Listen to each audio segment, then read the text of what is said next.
technician, may ginagawa naman po tayong tatak nito.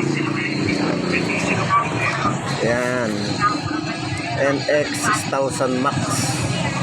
Ang pangalan ng ampli na to ay National Star. Ayan po mga ka-technician, National Star to. Saan ba itatak? Ito. Ayan, National Star.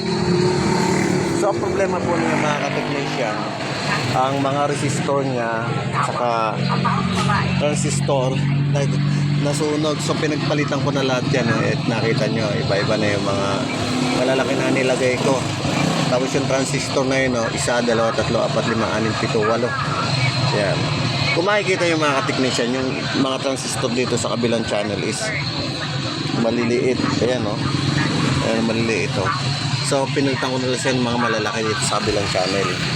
Ayan ayun mga malalaki na nilagay ko. So pang power amp din to, sabay volume. Ayan, okay na siya.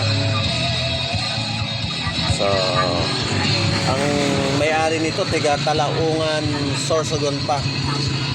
Talaungan ba o Talaunga, basta magkalapit lang sa Santa Magdalena. Okay mga technician, dana naman ito isang ampli natin. Bye bye.